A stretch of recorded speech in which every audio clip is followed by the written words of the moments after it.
Well, it's Saturday.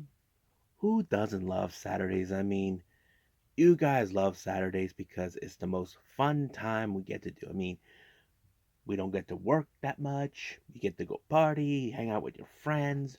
Well, here in DWZ, we actually intend to keep your Saturdays so much fun. So today we got a very interesting reviews for all of you. First one is from Stardom from the recent show in Hajime as we continue with more of the second round tournament of the Cinderella Tournament. I am so excited, and also we have some very interesting special matches that I'm definitely some of you enjoy. And then we move on with more of the New Japan Cup. As you know, we're still in the quarterfinals, but however, there was a sudden change in one of those matches, and I think it's going to be the most difficult timing for anybody who's been involved in in this event. And then we move on with AEW Collision as they're in Ottawa, Canada. We're going to see Bryan Danielson take on Katsuyori Shibata.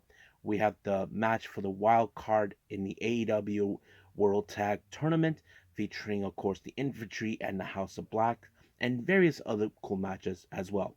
And then, of course, we have some news updates to tell what's been happening in the world of pro wrestling, such as what events are happening, what who's booked, what matches are set. And I think we have an update with no, never mind. We do have some developments I think we definitely need to address, and one of them is involving more about the WWE talent appearing at GCW. So let's get ready for another episode of the Deleted Wrestle Zone.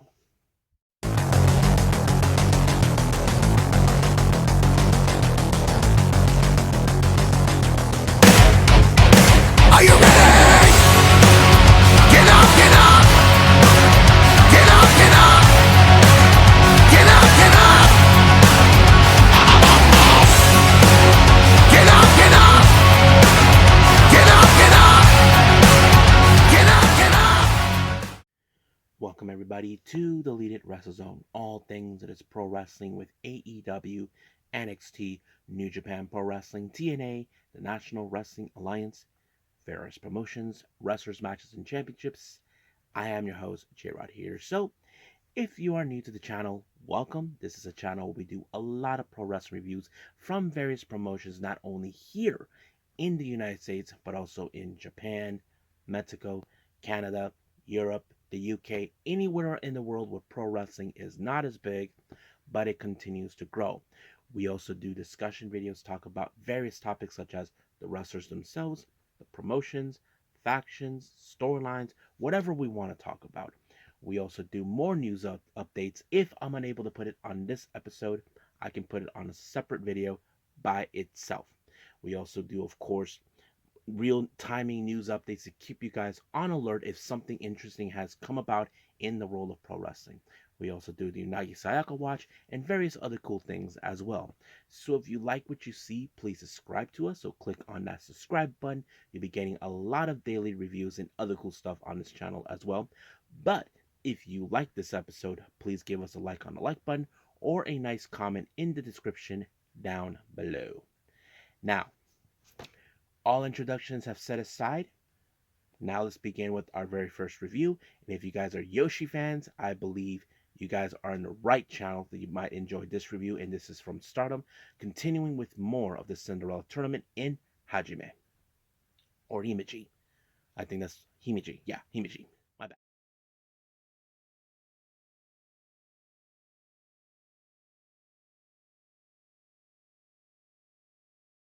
Okay. Now, to be fair, I wasn't expecting to see Stardom for the Hijime event, but I decided, what the hell, let's get it over with anyway, because I know some of you love Stardom, or you're just big fans of Yoshi Wrestling in general.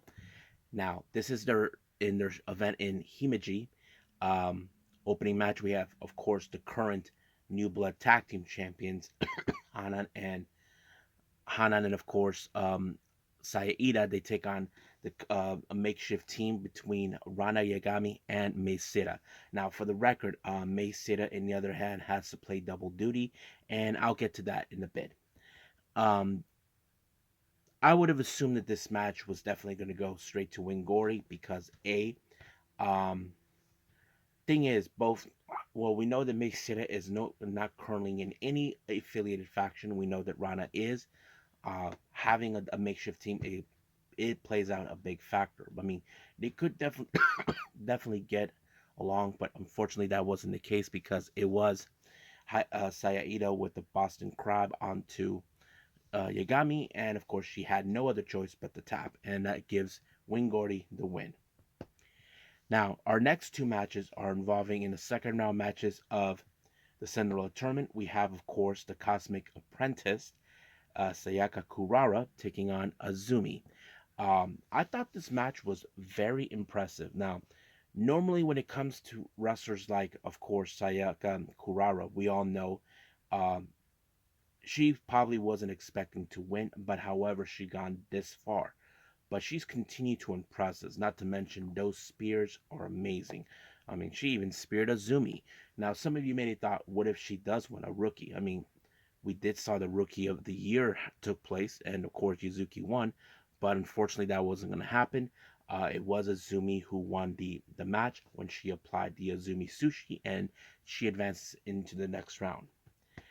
Now, our next match, we have Miyu Amasaki versus Mai Sakurai. Now, last time these two tango, Mai Sakurai beat her, and of course, that was what was taking place. Now, you would think that Mai Sakurai, who has a bit more experience than Amasaki, would have been the obvious choice. But Amasaki, I don't think Amasaki hasn't forgotten the last time she tangled with Mai Sakurai, but I'm sure Mai Sakurai was going to be careful with the fact that she would have pulled off her finisher to Tenzai, and she kind of did, but it didn't do any good for her because somehow I did not expect Masaki to apply a bridge. I was like, whoa, that was new and unexpected.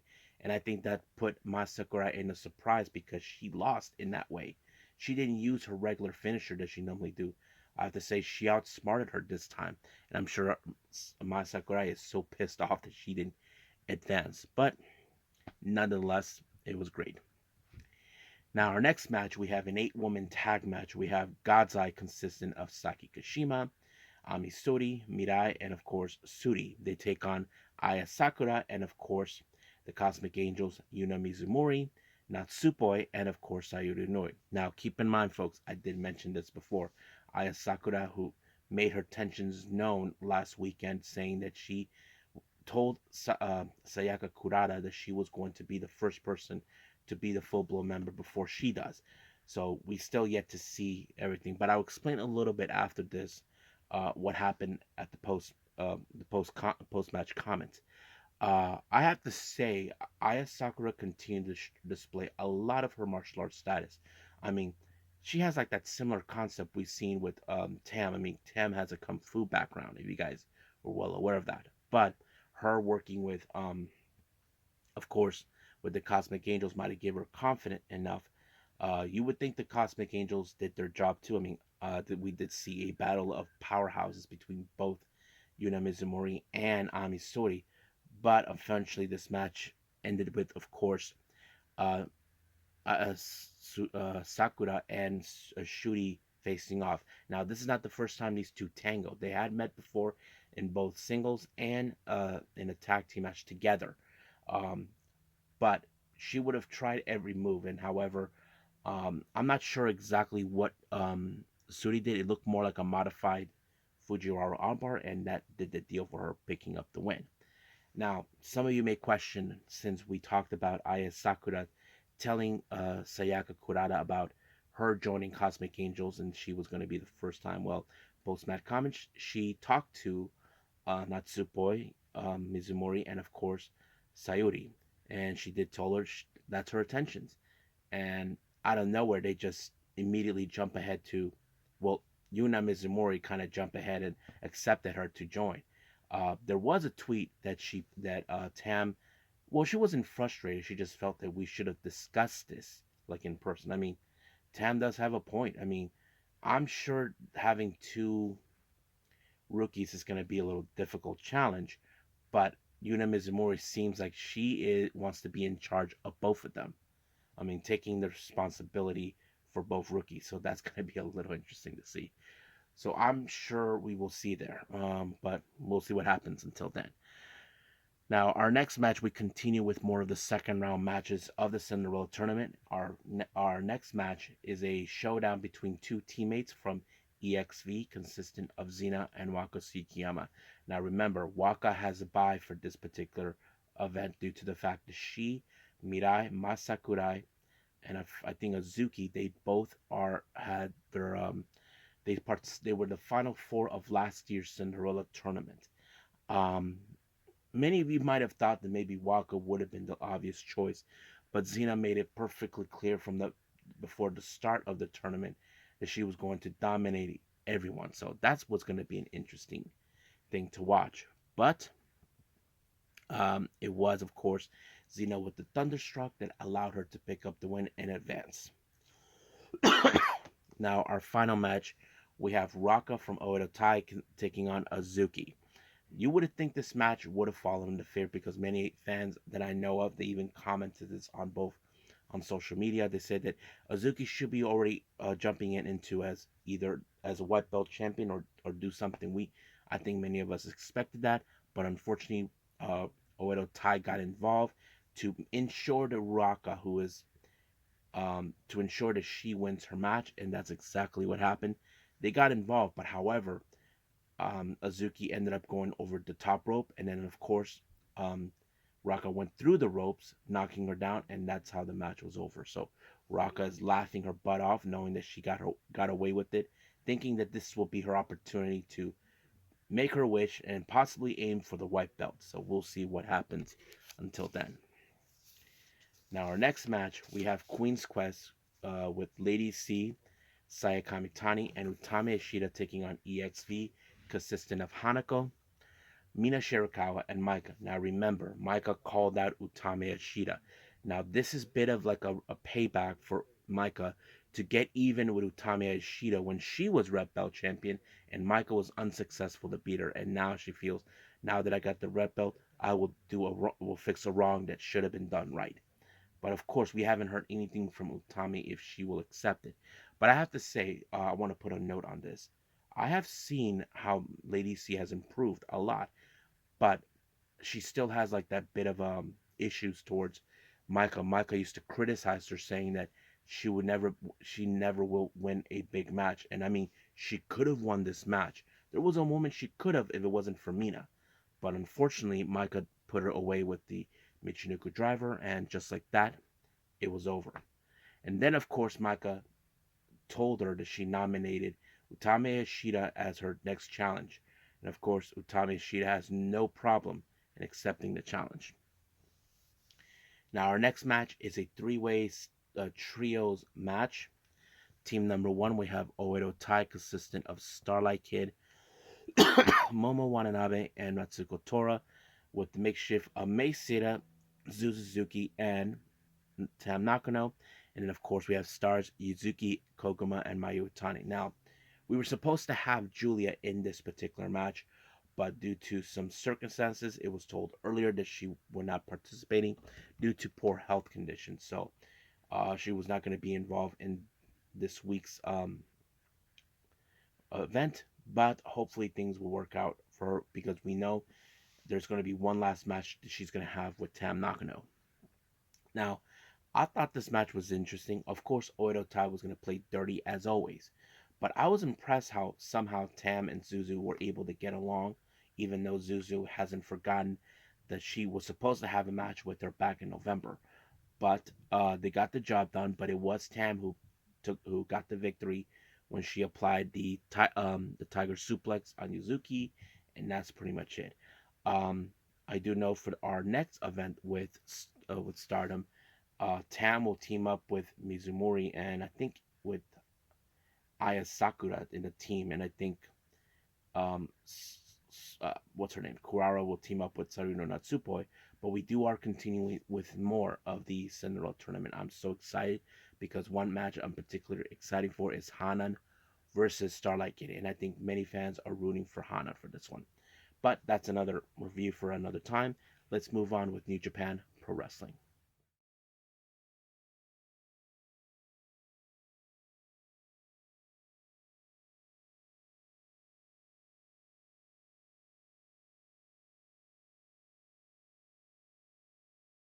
As we continue with more of the New Japan Cup with of the quarterfinals, I believe.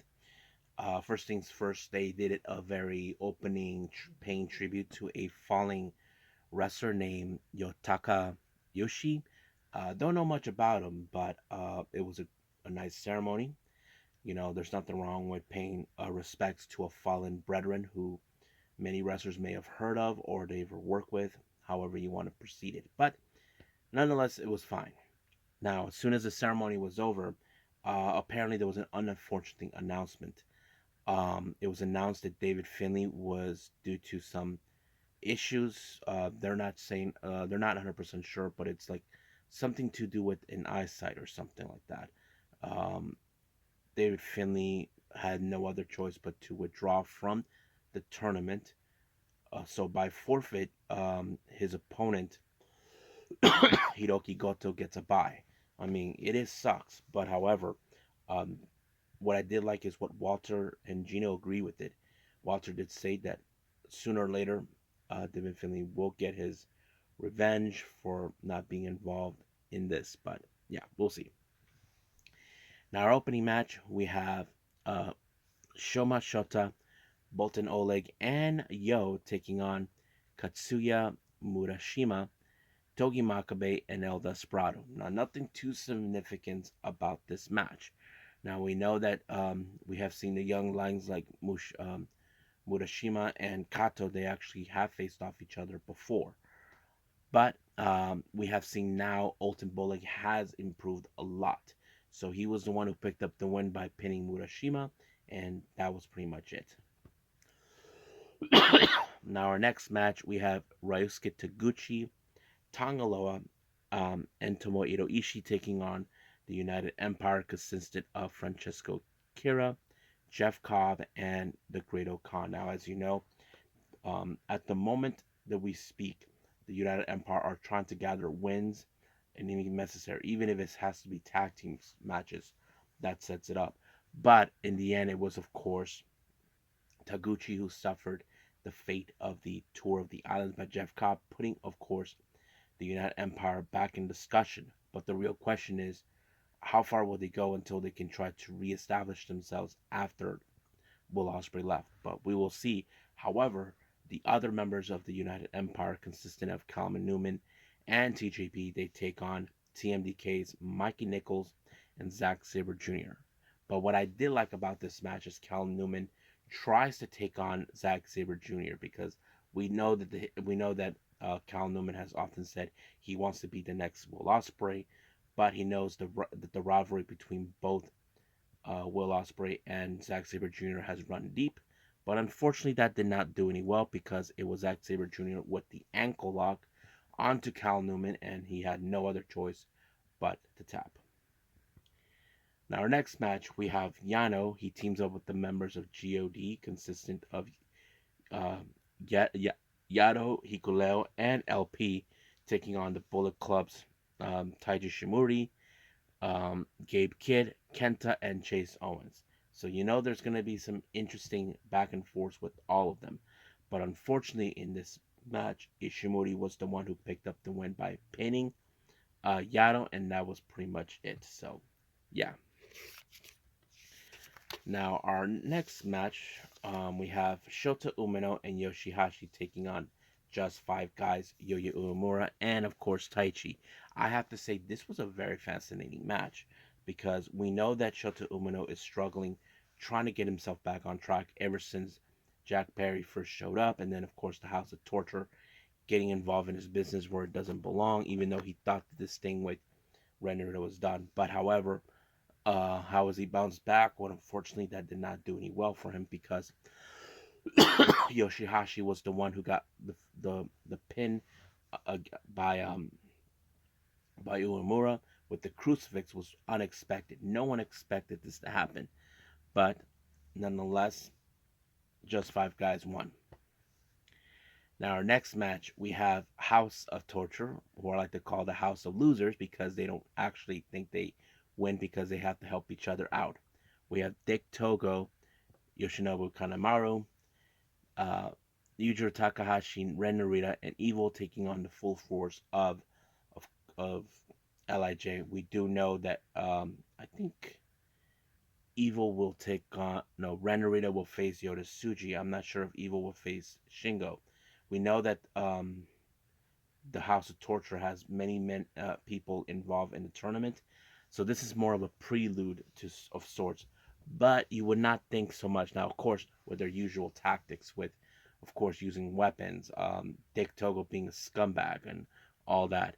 It did not do any well for them because it was Yota Tsuji with the Gene Blast onto Dick, and it was over. But however, House of Torture retaliated in attacking everyone, especially Evil tried to take out Shingo's arm off to disable him before their match.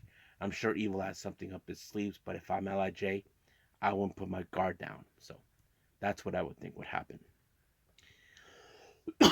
Excuse me.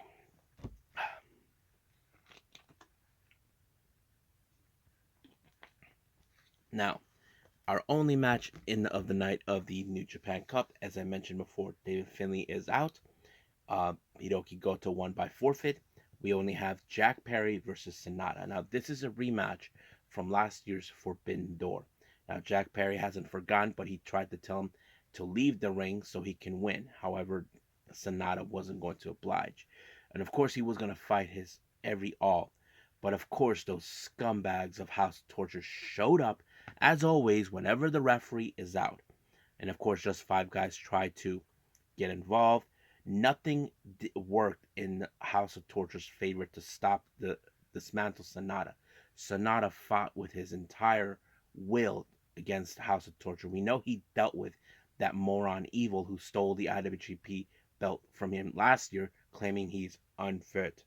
But it didn't do well.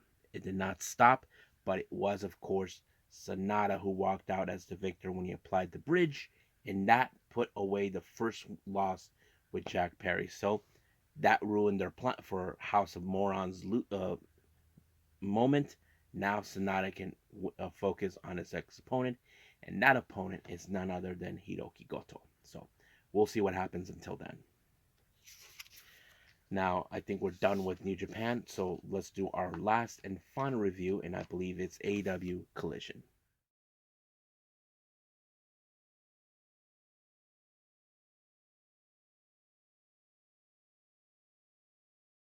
Okay, AEW Collision.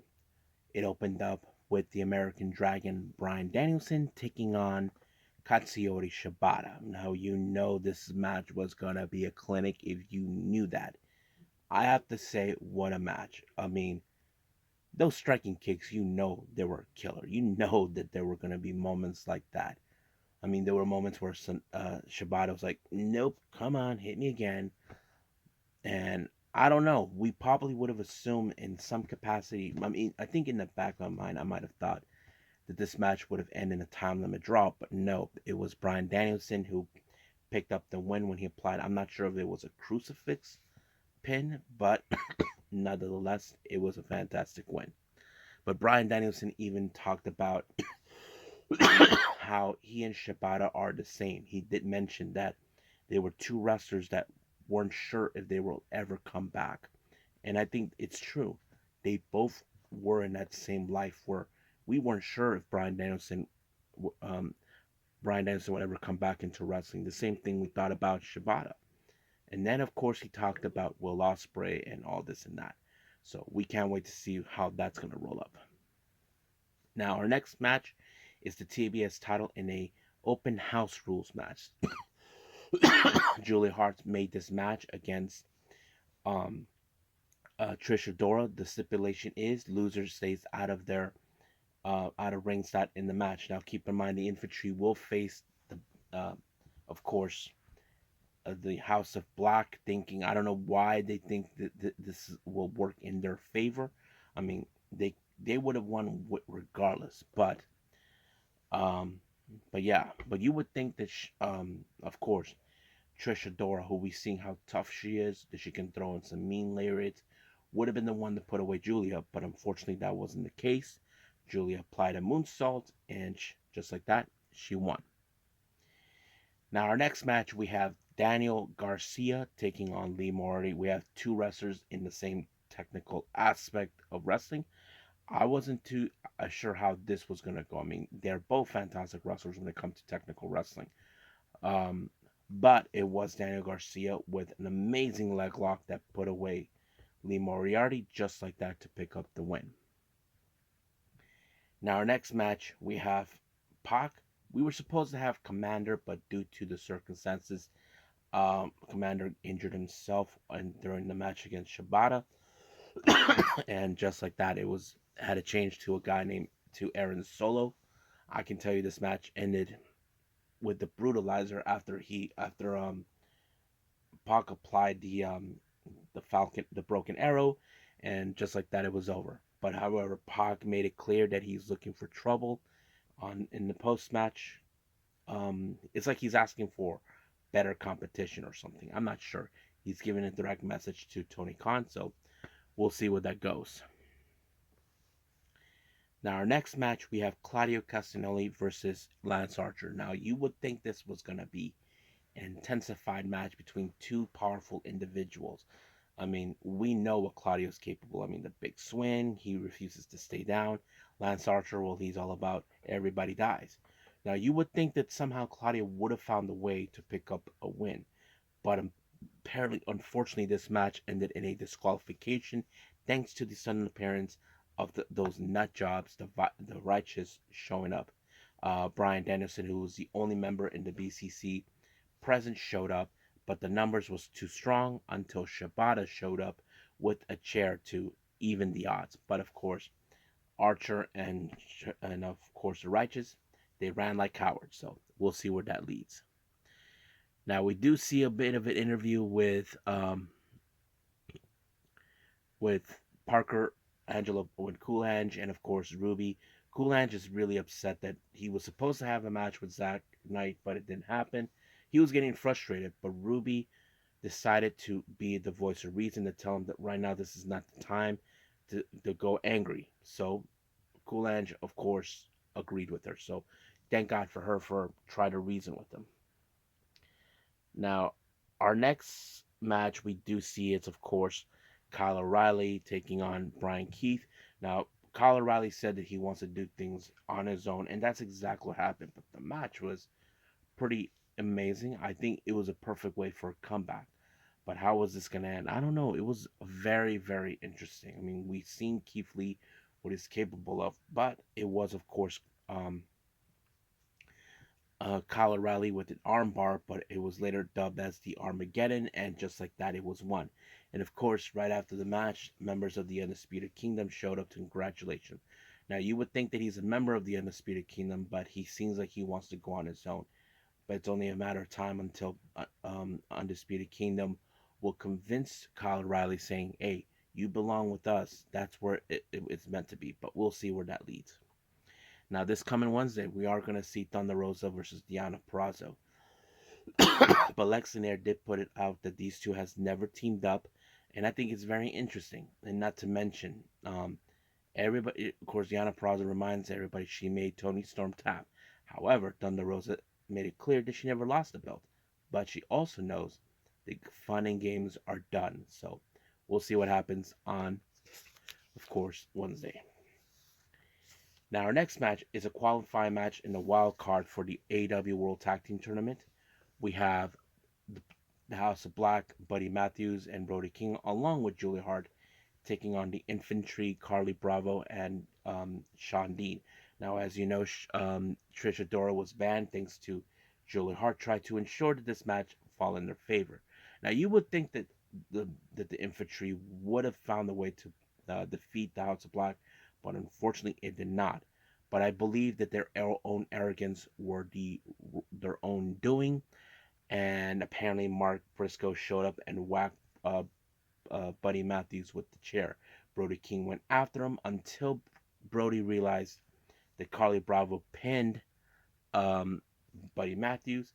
It was over. So it was the biggest upset ever. No one expected it. And of course, the Infantry will be facing FTR. So we got one more match in the wild card.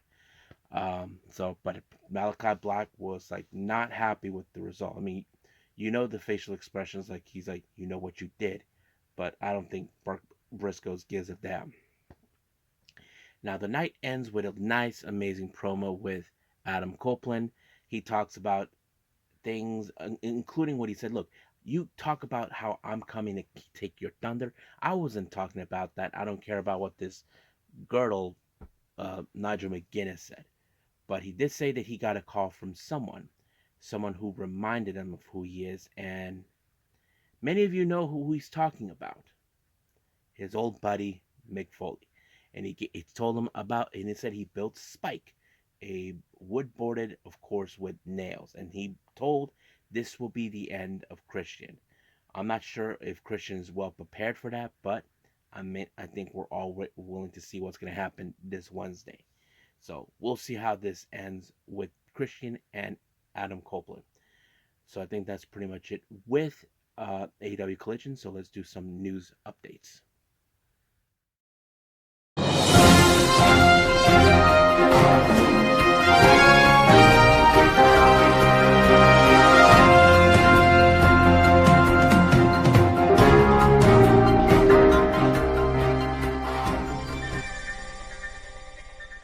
Okay, so welcome to our news update. So this is what we have. So we got two updates from two different promotions. The first one is, of course, Deadlock Pro Wrestling, DPW, with No Pressure, that happens in April 14th. They announced for a female tag team match. We have Lady Frost. She teams up with High End. They take on Queen Aminata and, of course, the former DPW Women's Champion Emi Sakura. So that's going to be a very interesting match to watch. I don't know how we feel about two queens. I'm sure they're going to fight over who is the true queen at some point. But nonetheless, we'll see. And of course, House of Glory has announced for their Cinco de Mayo event, actually on Cinco de Mayo, they just announced Sexy Star will be present. So that's going to be very interesting to see. Now, for some interesting developments, as you know, we have, of course, the Champion Carnival for this year, and they just announced participants for this one. Now, they just added Davey Boy Smith Jr. into the tournament, and of course, the return of Risato, who was out on injury. But they finally divided the ones participating in their respective blocks. So here's who we have. For the A block, we have Shotaro Ashino, who won last year, Kento Miyahara, Yuma Aoyagi, Okuda Omori, Ren Ayabe, Kuroshio Tokyo Japan, Cyrus, and Davey Boy Smith. Now for the B block, we have Suwama, Ryoki Honda, Jun Saito, Yuma Anzai, Hideki Suzuki, Hartley Jackson, Lord Crew, and Risato. So they will be participating. It's interesting to see the Saito brothers be in the same block. Same thing with Suwama and, of course, Yuzuki. But I'm sure they're not afraid to fight each other. So we'll see how that rolls up. Now, interesting developments also coming from Deadlock Pro Wrestling. They just revealed that Bryan Keith, the current DPW national champion, has broken his defense record. So far, 5 defenses. First defense was against Shun Skywalker. Second with Warhorse. The second was in a 4-way against Garini, Ku, and Speedball. And then, of course, we have Jake Something, and then finally Anthony Henry. So it's interesting to hear that now he broke the record. Now, many of you who probably know who Will Ospreay is, especially WWE fans, you probably ask yourselves, why did he didn't sign with WWE? Why did he had to sign with AEW? Which, of course, many of you people would say, oh, AEW is full of trash. Well, there's a reason why, and this is the obvious choice. But he did state there was a main reason. The main thing for me was to be in the UK. I know it wouldn't be completely comfortable moving to another country. In 2019, I moved to Japan, and although I loved it, it wasn't home. And then I started a new relationship with my wife. She fights under the ring name Alex Windsor, and now I have a stepson. She just started a college. If you know her story and everything she's been through, the UK scene pretty much knows, but she lost her husband, and having to get up from that and have to be a mom, a single mom. After losing her husband, that affects you.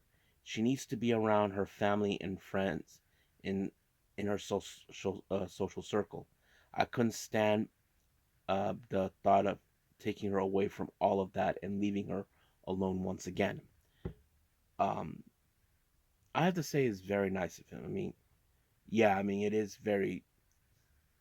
I mean, for someone like Alex Windsor, I didn't know if she was married or has a kid, but Will understands it. It's not, you don't want to drag her into another country.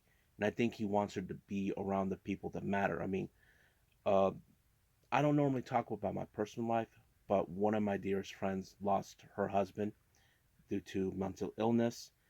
Um, Many of us who know her tried to comfort her a lot, telling her that if she needs us, we're right there. I mean, it was sad to hear what happened to my friend. Not only he left her, but also their daughter, who was 4 years old at the time.